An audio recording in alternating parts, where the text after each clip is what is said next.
করে ইংরেজের বিরুদ্ধে যুদ্ধ করা, এই সময়ে এখানে দাঁড়িয়ে সেটা কল্পনা করা যাবে না ওই পিরিয়ডে।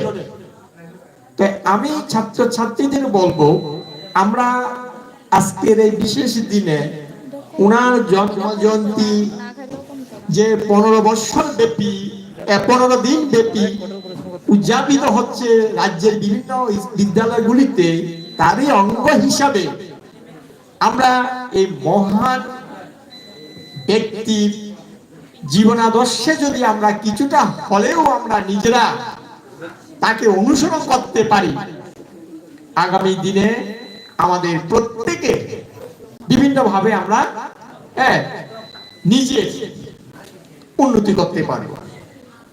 প্রথম আমি যদি বলি, উনার যে আন্দোলন সেটা 1894-তে এটা প্রথম আন্দোলন শুরু করেছিল। আমি আগে বলেছিলাম, উনার নেতৃত্বে যারা যুদ্ধ করেছিল জনজাতিরা, তাদের অস্ত্রগুলো ছিল দেশীয়, আর যারা ইংরেজরা এখন নয়, ইংরেজরা ওই সময় আধুনিক ছিল, মানে তারা যুদ্ধ বিদ্যা খুব পারদর্শী ছিল, বিশেষ করে অত্যাধুনিক অস্ত্র। তাহলে এই বিশ্বাস মুন্ডার পিছু হতে বাধ্য হয়, শেষে ইংরেজ তাদের গ্রেপ্তার করেছিল। আমরা চাই আগামী দিনগুলিতে প্রত্যেকটি জনজাতি গোষ্ঠী বিশ্ব মুন্ডাকে অনুসরণ করে এগিয়ে যাক। উনার যে জীবনাদর্শ, উনার যে আমরা কি বলবো, ওনাকে বলা, উনার এই বয়সে যে ব্যক্তিত্ব দেখিয়ে গেছেন, এটা যেন প্রত্যেকটা ছাত্রছাত্রী প্রতিফলিত হোক। যদি উনি স্বাধীনতা দেখতে পাননি, স্বাধীনতা লাভের পরে, আমরা গতদিন একটা প্রোগ্রাম এখানে করেছিলাম, স্বাধীনতা লাভের পরে ভারতবর্ষে দেশ শাসন করার জন্য একটা সংবিধান তৈরি করেছে। কি করেছে? সংবিধান, দেশটা কিভাবে চলবে। সেই সংবিধানের যিনি জনক ডক্টর বি.আর. আম্বেদকর, সংবিধানের মধ্যে এমন কতগুলো সুযোগ রেখে গেছেন, আমাদের ভারতবর্ষে যারা জনজাতি বা যারা পিছিয়ে পড়া লোক, তাদের জন্য শিক্ষা দীক্ষায় চাকুরিতে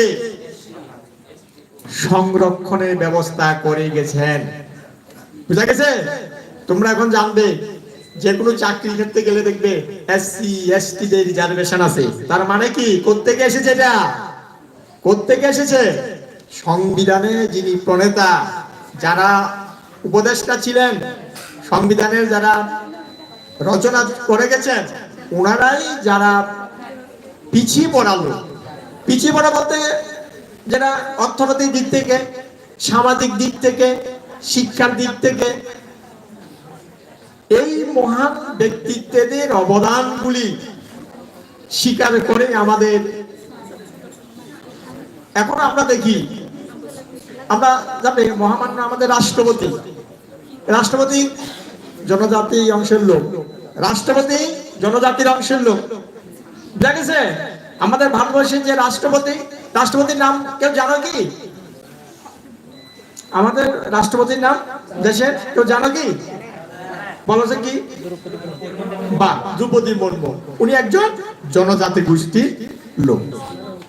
তাহলে আমাদের যে সংবিধানে যে রিজার্ভেশনটা রেখে গেছে, আমাদের জনজাতি গোষ্ঠী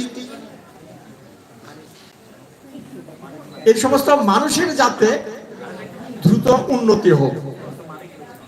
যাই হোক, আমরা যদি বলি, আমাদের নর্থ ইস্টে ইংরেজরা যখন আমাদের দেশে নর্থ ইস্টে ছিল, তখন নর্থ ইস্টে কিন্তু এরকম অনেক জনজাতি গোষ্ঠীর সঙ্গেও ফাইট হয়েছিল। আর আমাদের ত্রিপুরা, আমরা একটা কথা বলো নাকি, আমাদের যে ত্রিপুরাটা ওই সময় দেশ ছিল, ওই সময় কি ছিল?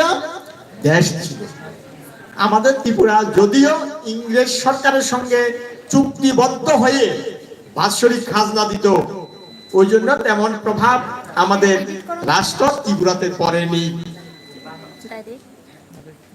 যদি আমি বলি, আমাদের জনগোষ্ঠী লোক